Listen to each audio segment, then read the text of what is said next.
పోతున్నారు ఏంటి అనే పరిస్థితికి సంబంధించి మనం మాట్లాడదాం. మనతో పాటు డిబేట్ లో పార్టిసిపేట్ చేస్తున్నారు రాజశేఖర్ గారు, పొలిటికల్ అనలిస్ట్, సంధ్యారెడ్డి గారు ఉన్నారు, టీపీసీసీ అధికార ప్రతినిధి, పైల కృష్ణారెడ్డి గారు ఉన్నారు, బీజేపీ కార్యవర్గ సభ్యులు, రామ్మూర్తి గారు ఉన్నారు, బీఆర్ఎస్ నాయకులు. వెరీ గుడ్ మార్నింగ్ అండి, welcome to the show. First గా రాజశేఖర్ గారు గుడ్ మార్నింగ్ అండి. రాజశేఖర్ గారు, ఏదైనా కావచ్చు ఎలక్షన్స్ లో ఏ ఒక్క అంశాన్ని కూడా పక్కన పెట్టే అవకాశం అయితే ఉండదు రాజకీయ పార్టీలో. మొన్నటి వరకు మేడిగడ్డ ఇష్యూ చూసాం, ఎందుకంటే పార్లమెంట్ ఎలక్షన్స్ ముందుకు వస్తున్నాయి కాబట్టి ప్రధానంగా గత అధికార పార్టీ చేసిన తప్పిదం కాబట్టి ప్రజల ముందు ఉంచే ప్రయత్నం చేసింది. రావాలని పిలిచిన అధికార పార్టీ, ప్రతిపక్ష పార్టీ ఎవరు రాకపోవడం మనం చూస్తున్నాం, ఎందుకంటే మాకు నల్గొండ సభ ఉంది కాబట్టి ఇదంతా చేశారు. ఇప్పుడు చలో మేడిగడ్డ అంటూ ప్రతిపక్షం వెళ్తోంది. ఏ విధంగా చూడొచ్చు అంటారు? ఇటుపక్క మేడిగడ్డకి వెళ్ళడం, అటుపక్క పాలమూరు రంగారెడ్డికి కాంగ్రెస్ నిలవేయడం, ప్రజలు నమ్మే పరిస్థితులు ఉన్నాయి? అసలు ఏం జరుగుతుంది ఏంటి అనేది ఎలక్షన్స్ ముందు ఇటువంటి ప్రయత్నాలు చేయడం అనేది ఏ విధంగా చూడాలి?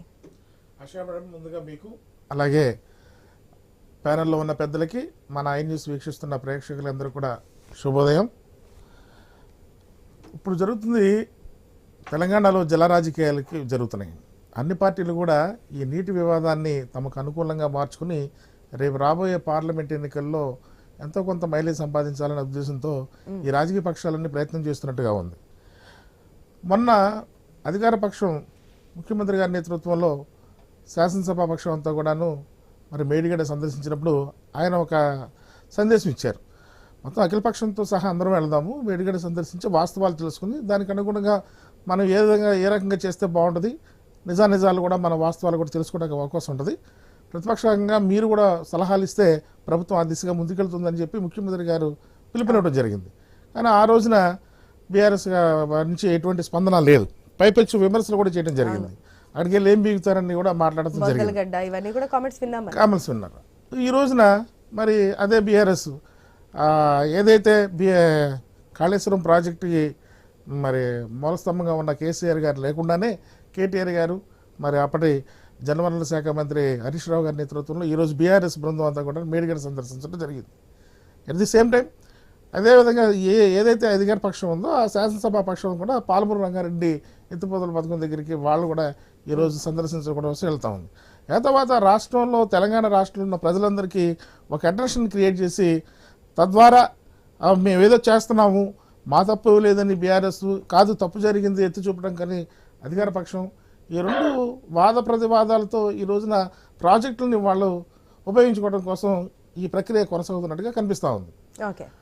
ఇంకో విషయం ఏంటంటే, ఏదైతే మేడిగడ్డ ప్రాజెక్ట్ ఉందో దానికి సంబంధించిన నిపుణుల కమిటీ వేశారు, నిపుణుల కమిటీ కేంద్ర కమిటీ కూడా వచ్చింది.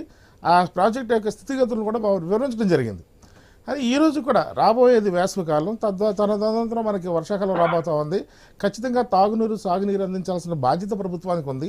సరే, ఏ ప్రభుత్వాలు ఏ ప్రాజెక్టులు కట్టినా దాంట్లో జరిగిన మరి అవకతవకలు కానివ్వండి, లేకపోతే అవినీతి కానివ్వండి, వీటిలన్నిటి మీద దర్యాప్తు చేసుకోవచ్చు, తద్వారా నిజాలు బయటికి తీసుకురావచ్చు. కానీ ఇప్పుడు అర్జెంట్ మనకు అత్యవసరం ఏంటి?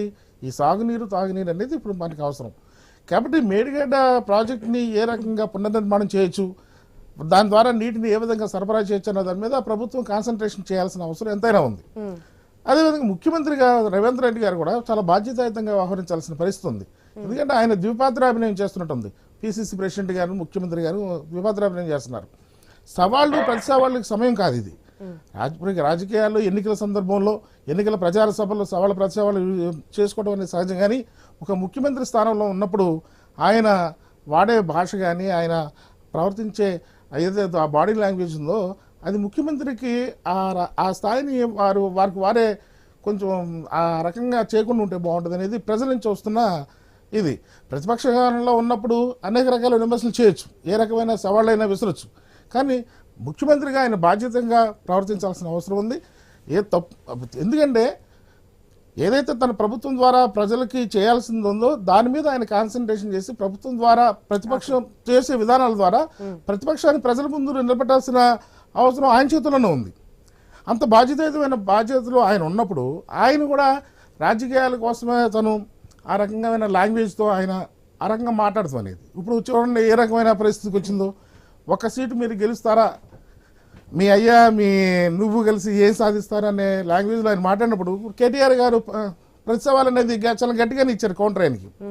మల్కాజిగిరి పార్లమెంటు సభ్యుడిగా ఉన్న ముఖ్యమంత్రి గారు మొన్న జరిగిన అసెంబ్లీ ఎన్నికల్లో ఆ పార్లమెంటు పరిధిలో ఉన్న అన్ని అసెంబ్లీ స్థానాలని మరి కాంగ్రెస్ పార్టీ ఓడిపోవడం జరిగింది. బీఆర్ఎస్ మొత్తం స్వీప్ చేసింది. మరి అదే అదునుగా చూసుకుని ఈరోజు కేటీఆర్ గారు ప్రతిసవాలు చేశారు. ఆయన రాష్ట్రం మొత్తం ఎందుకు, అందరినీ డిస్టర్బ్ చేయడం ఎందుకు, మళ్ళీ నువ్వు ఏదైతే సిట్టింగ్ ఎంపీ స్థానం ఉన్నావో ఆ స్థానంలో నువ్వు ముఖ్యమంత్రికి రాజీనామా చేసిరా, నేను నా ఎమ్మెల్యే పదవి రాజీనామా చేసి ఇద్దరు ఎంపీలుగా పోటీ చేద్దాం, అక్కడ తెలుసుకుందాం నువ్వు నేనేంటనేది ఈయన ప్రతిసవాలు ఇవ్వడం జరిగింది. అంటే ఇది ఎందుకంటే